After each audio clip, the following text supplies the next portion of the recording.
Hello guys. Okay guys, tadi kita orang nak share pengalaman kita orang naik boat tadi.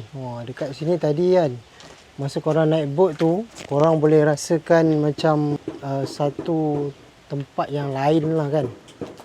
Sebab apa guys? Sebab bila korang naik boat tu, korang bayar lebih kurang 550 baht. Lepas tu dia akan bawa korang ride selama 1 jam guys. Apa yang menariknya, bila korang naik boat tu, dia akan lalu dekat celah-celah bunga apa mak tu? Teratai. Daun-daun teratai guys. Lepas tu waktu tu dia boat akan slow lah. Bila slow kan dia lalu celah tu. Memang nampak cantik lah guys. Korang boleh enjoy view sambil korang boleh pegang air. Kenapa nak? Kenapa?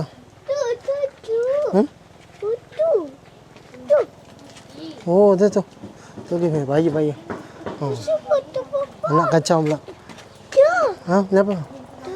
Tadi kan anak-anak kita orang enjoy. Dia dapat pegang air tu. Lepas tu pegang bunga teratai. Yang lagi satu yang bestnya ni, korang akan nampak burung-burung kat situ guys.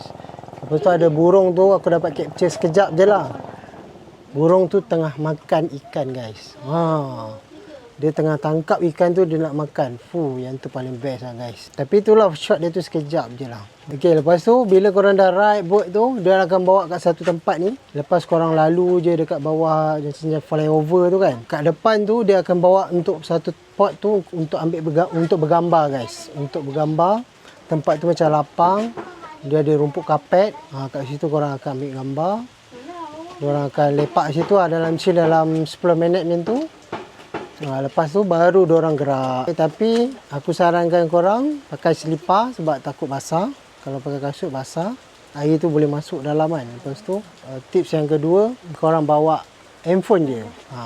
Tapi handphone tu kalau boleh korang letak dalam sarung waterproof lah. Supaya takut kena air ke apa kan.